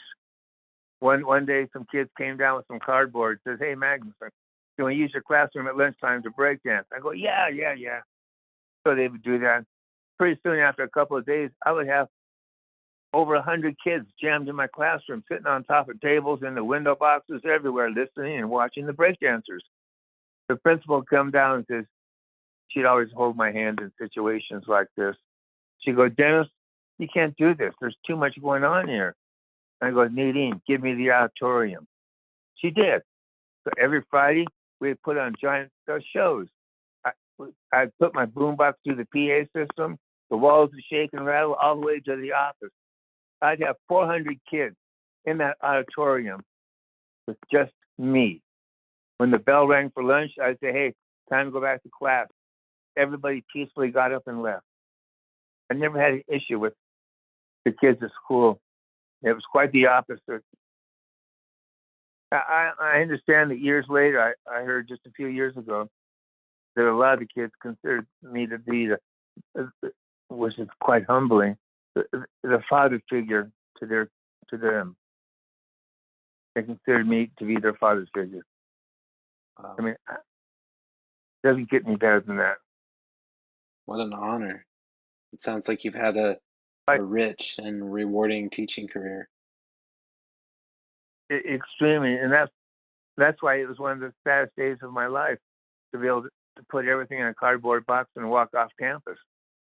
I couldn't just do it. I had to sit down for a while and just look around. I just couldn't leave because I loved coming to work. Where other people would maybe dread it, I loved it. It was enriching to me. It was a big plus. What led to that decision? Agent Orange. I couldn't get up anymore. I had to lay down in between breaks. I couldn't do things with the kids at lunch anymore. I just had to lay down. I was in so much pain.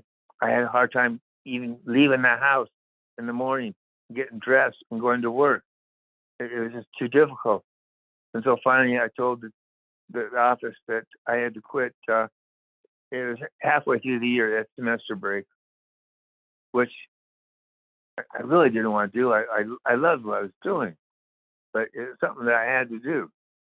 How long ago And was then that? shortly after, how long ago? That was it had to be 90. Sorry, I didn't mean to interrupt. You were saying shortly after that.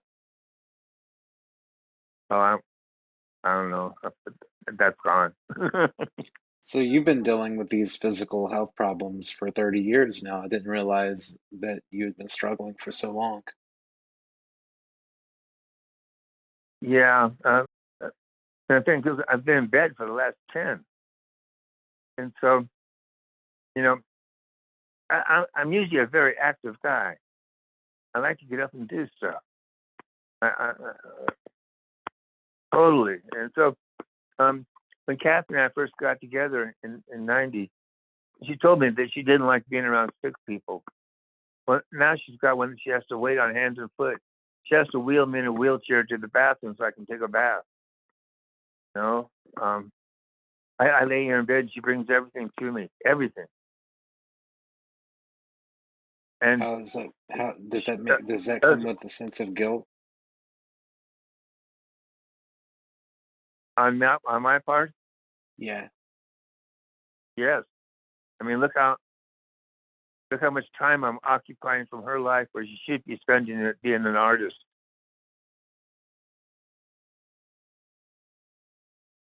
She did a portrait of me in 2008 for the Schaefer portrait. And it toured the state for well over almost a year. She is one of the top portrait artists in the state of Hawaii. She's an amazing artist. She's even a better at doing sculpturing.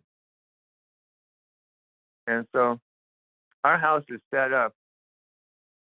Downstairs is mostly, easels and canvases and paints and stuff. In the kitchen area where she paints. In the garage, we have racks and racks of paintings. We have a kiln where she can fire her stuff up. This place is set up for her. She was getting to be in such a sad state that I eventually got lucky. I wanted to get her a dog. I thought that maybe that would help her be a little happier. And so, funny, on Facebook, I wanted to get her a white poodle, a little toy white poodle. And so I was looking on Facebook and I saw these people, they had poodles and they just come back from the show and they had all kinds of ribbons and stuff in the wars. So I got a hold of them and said, hey, my wife Kathy needs a white poodle. Can you help me out? And she goes, we know Kathy. We know Kathy needs a white poodle. We went to the same high school. Yes, we can help you out. So I had this little white dog called Keiki. Keiki in Hawaiian means child. And it just brings so much joy to her that it helps with the guilt part. It makes her days better. It makes it easier for her to get through the days. Because otherwise, it's got to be tough living with me. I understand. So as we're working on an hour and 40 minutes, so I'm going to start moving towards some general concluding type of questions, if that's all right. Yeah, sure. So one is looking back, for you and your life, what's some of the most memorable or significant moments of your life?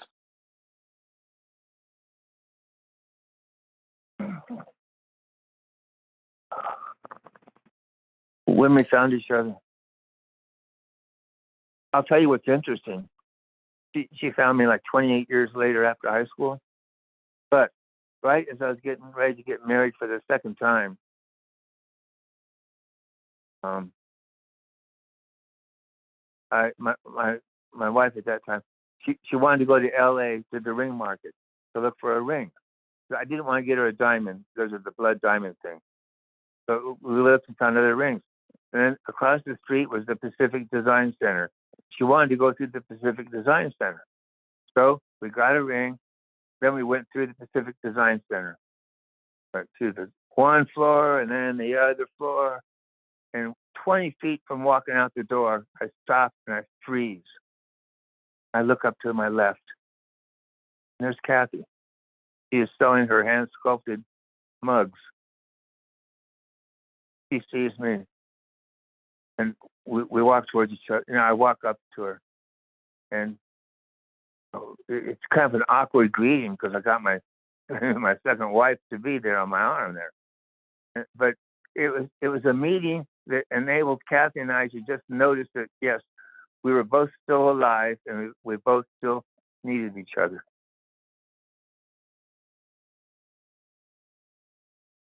Wow. Do you have any big regrets in your life?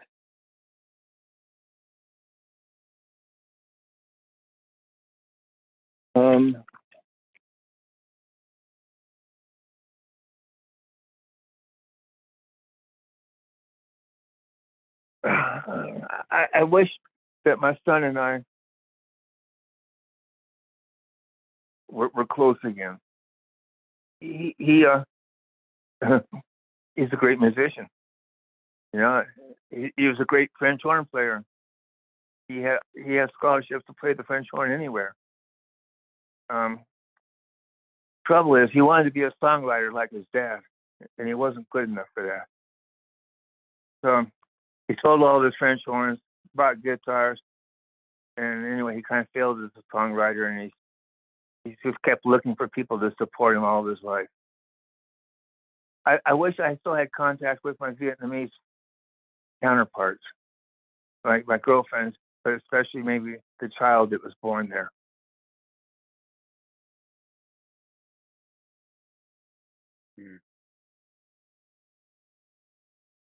I'm taking a pill. Hang on. Yeah. And so, how do you memorialize?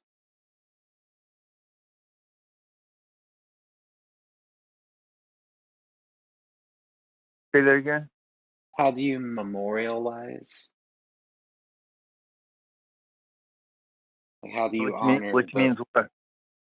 like, how do you remember or honor like those who've passed away in your life, whether from Vietnam or other aspects? I don't know. Have you ever been to the Vietnam Veteran Memorial in Washington, D.C.? I would like to. I did go to the traveling one here that they presented in Fontana. It was here one time, and it was, how do you say the word? Stunning? No, more than stunning. It was an awesome thing. And then to see all of those panels for 1968. I have a friend, at least one friend that's up there. I wrote a song about him.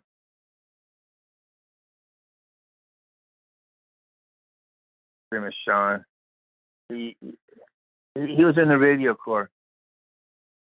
He ran the radio for the general at Eaton Compound.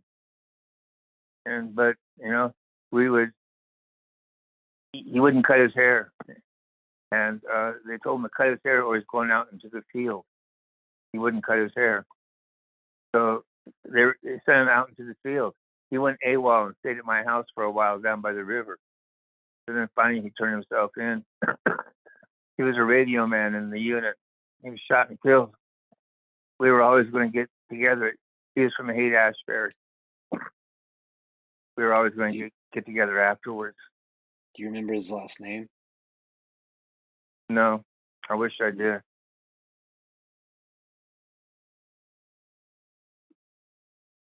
How did your experiences in Vietnam shape your understanding of the United States and its role in the world? I'm not too happy with the way things look in that regard. I honestly feel we spend way too much money on the military aspects and not enough on the humanitarian. I think there should be a giant shift there. I think we should be taking care of people instead of having corporate wars to solve our issues. When I came back, no, actually this was several years later, I did write this song called Mr. Santos. I don't know if you've had a chance to listen to that. Paul I sings that haven't one listened to for that me. one yet. Okay, there's a great video. Paul did an outstanding job on that one. But when I write a song, I don't want this to sound too weird, but this is the honest truth. When I write a song, it's not like I intend to write a song. I don't sit down and say I'm going to write a song. I'll be playing my guitar or doing something. Then maybe I'll just stop and I'll just go to a different chord and I'll just play a chord. And then all of a sudden words will just fall out of my mouth and I write them down. On this song, I struck the chord and Mr. Santos came up. So I wrote down Mr. Santos. So I go, I don't know Mr. Santos. Why is this happening? I just had to trust my process. And so I wrote this song about Mr. Santos, and it turns out that Mr. Santos is a friend, but it expresses my view on the United States.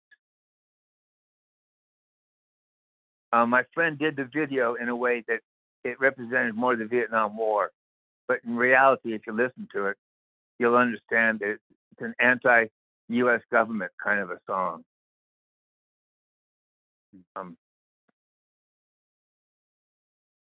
Paul is an interesting guy. I mean, Paul kind of saved my life one time too. At one time, I was on palliative care, and they would send over a nurse every week to see me. And one day, the nurse stopped at the door. She looked at me and she goes, "Dennis, what's going on? What'd you do? What's different? What's happening here?" And all I could say was, "Paul is going to do my songs." She turned and left. I haven't seen her since. Paul is from the UK. At the age of 17, he was admitted to one of the most prestigious music schools in the country as a composer and as a pianist. He has done lots of background music for people. Anyway, he fell in love with a girl over here, moved over here, got married, and he's very sick. He's got he has cancer. He's got leukemia. He's got some other deadly thing. But still, anyway, he likes to visit the people that he meets on Facebook once in a while. And so we met on Facebook through my wife. He just introduced us, and he knew that I was a songwriter and this and that, and I wanted to get some songs out. And so he came over to my house, flew all the way from Ohio over here, and they stayed in a hotel.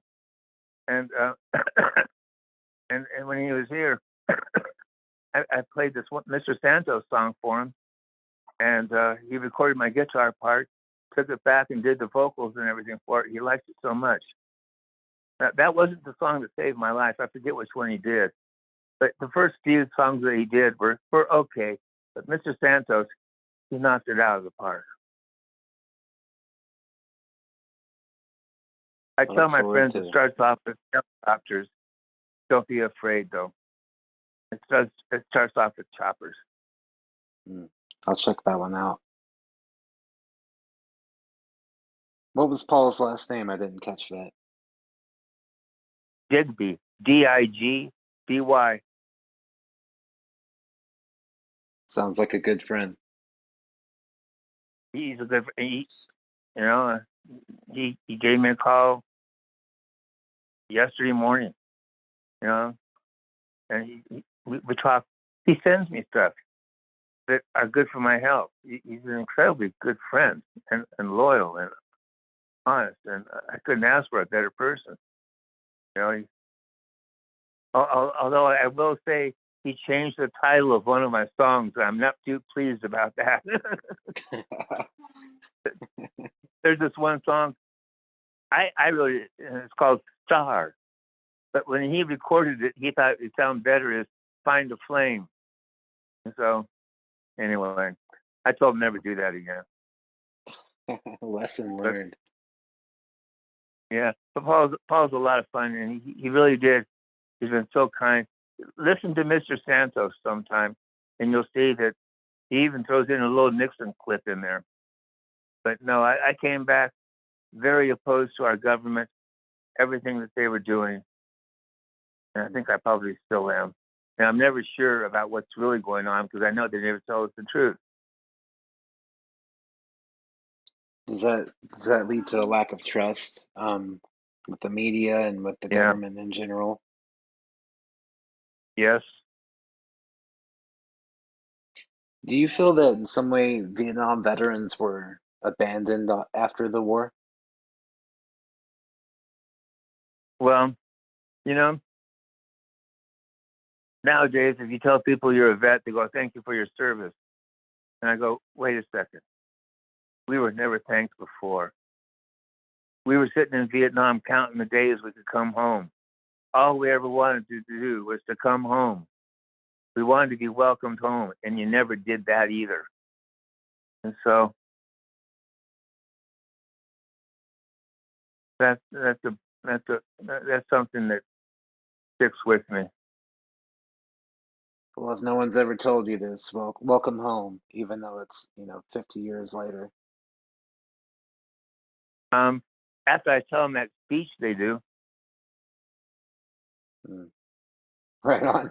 But do you think that it in some ways? Sorry, go ahead. It happens all the time. I mean, somebody can call up, ask them for money for this or that, and they say, well, welcome for your service. I go ahead and lay it on to them. I tell them, no, you guys never thanked us before. Do you think that it feels sincere whenever people thank you for your service today? No, it's kind of like have a nice day. It just kind of rolls off their tongue. It makes them feel good, I think. I don't think they really know what our service meant.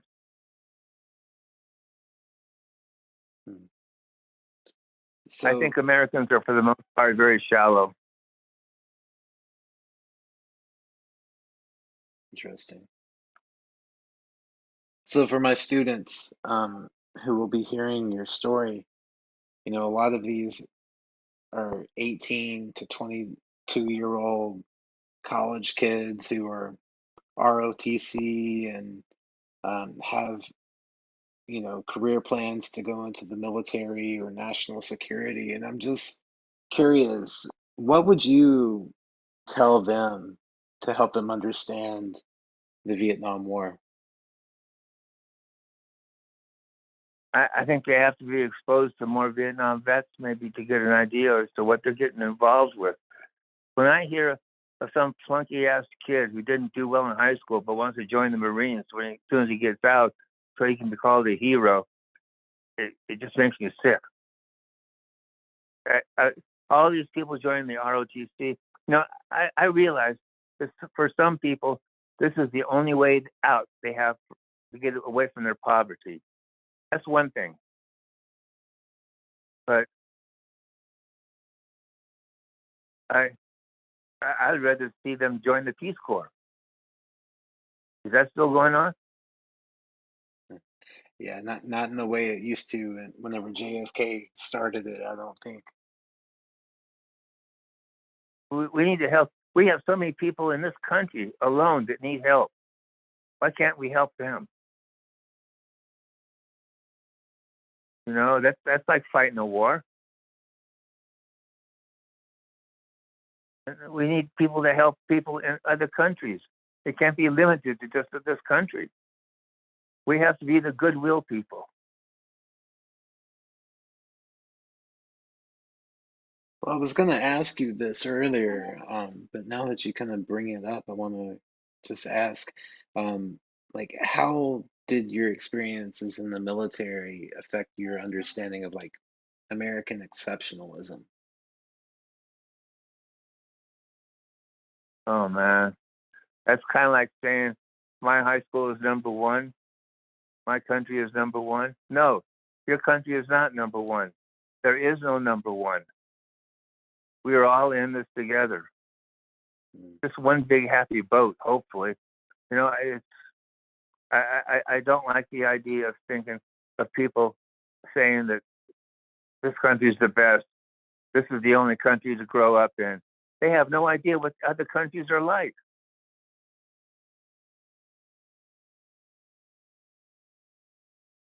Right on. I have kind of one final question, but before I get there, I just wanted to open up the interview and just ask you, is there anything throughout this interview that you wanted to talk about that I haven't thought to ask, or something that you want to go back to? Oh wow.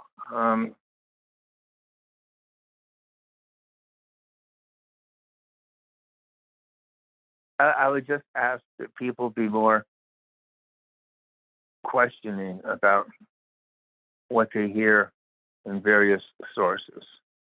The most important thing is taking care of our brothers and sisters. So is what you're doing aimed at that goal? I'm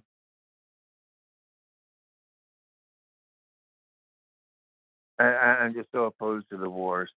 I'm so opposed to us sitting in oil fields guarding the oil from other countries' rockets, and for what reason?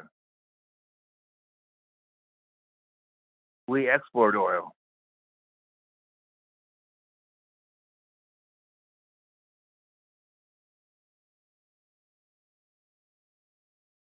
Did you notice kind of a shift in the U.S. public um, and its views on war and foreign policy in the decades after Vietnam? I don't know. It seems like people were all ready to support any kind of war we had anyway. When we invaded Iraq, oh, my wife and I were just so sick. We go, no, he's going to do it. He's going to do it. Oh, no, he did it. Oh, no. And then the thing is, I hear about all these kids saying, oh, yeah, I did 2 tours in Iraq. I did a tour in Afghanistan. I don't give a shit. We shouldn't have been there to begin with. And besides that, I'm not that knowledgeable about what's going on over there, but I understand that a lot of it is just a push button war. At the most, these guys may be seeing IED go off, but yet everybody comes back. The very first thing they do, and they're told to do this, is to sign up for PTSD. Now, it took us decades to get that taken care of, and it was an honest effort. These guys are getting it just because they're back. A lot of these guys are looking for a free ride. That pisses me off.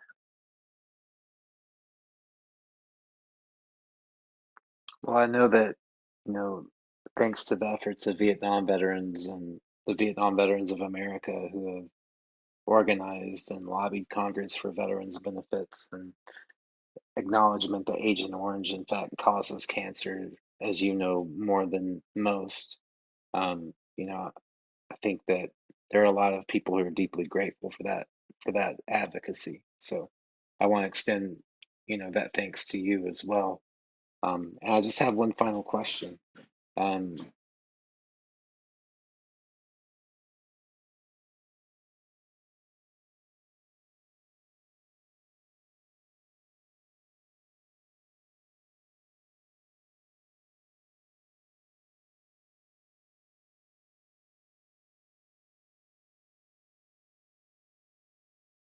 all right, sorry about that. I'm back, sir. So Oh, no that problem. yeah, she's 8 years old. She just came off the bus. Well, Um, you made me smile as soon as you said daughter, and I felt like she was a young daughter because you're kind of a young guy, and just you made me smile, brother.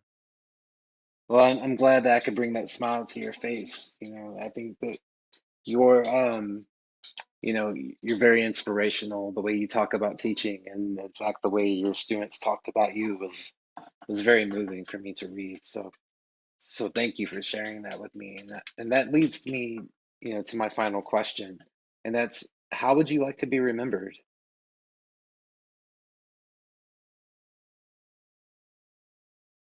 Um,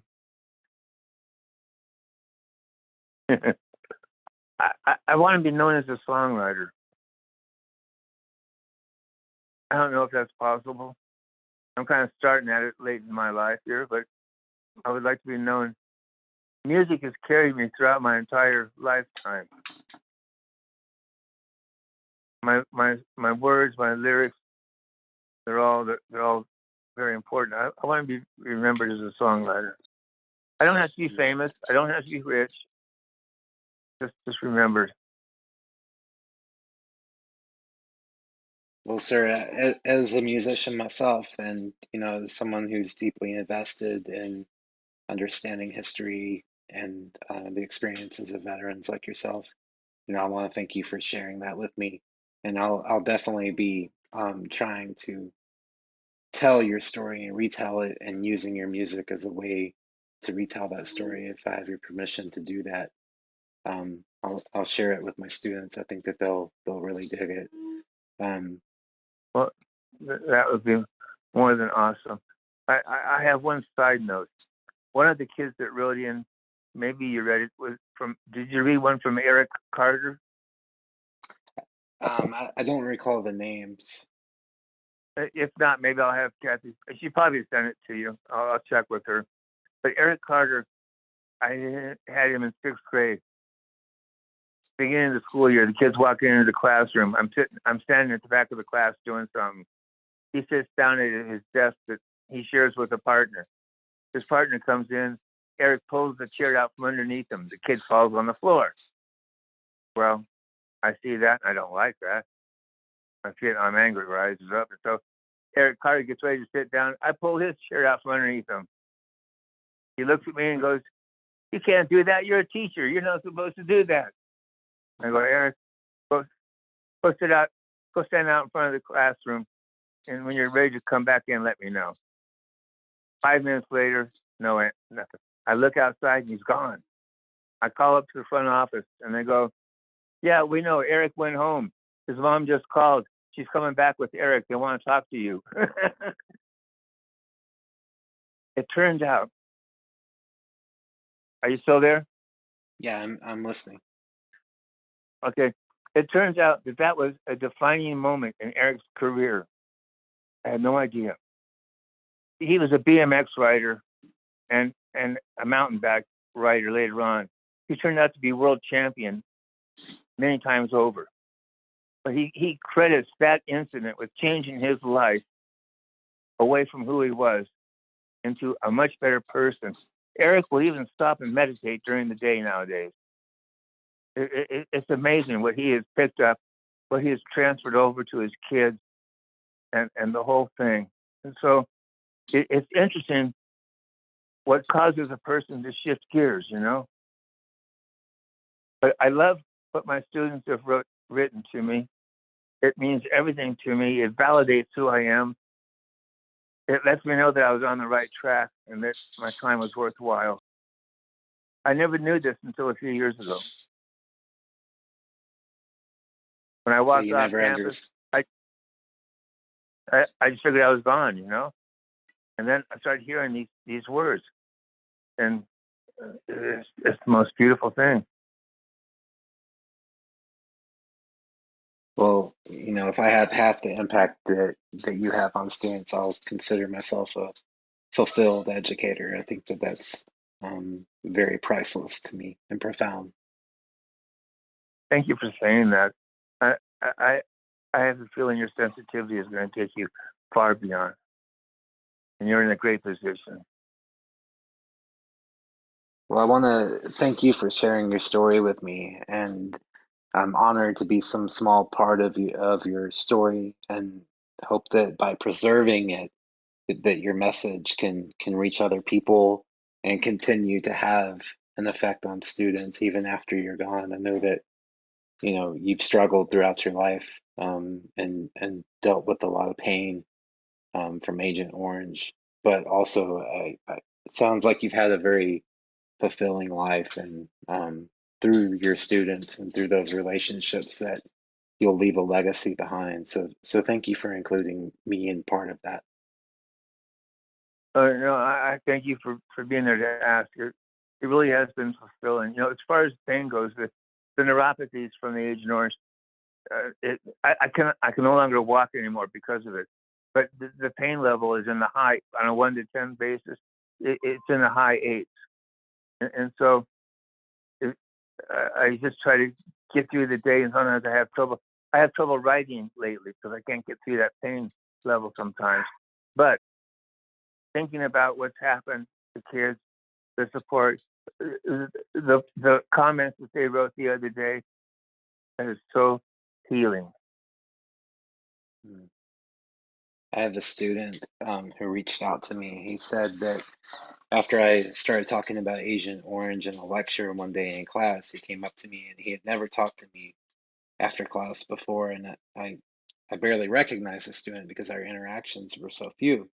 But he told me Yeah. afterwards that his grandfather had recently passed away from Agent Orange, and I Wow. think that I'll share this story with him, and I think it'll be, it'll provide some kind of connection to that family member in a way that, reading about it just won't. So thank you for that. See, you're in a great position, and I know his grandfather is gone, but I wish his grandfather welcome home. Mm.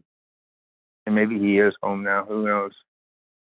And the same to you, sir. And I just want to express my best wishes for peace and healing in difficult times ahead. Well, you've been a wonderful experience, Jason.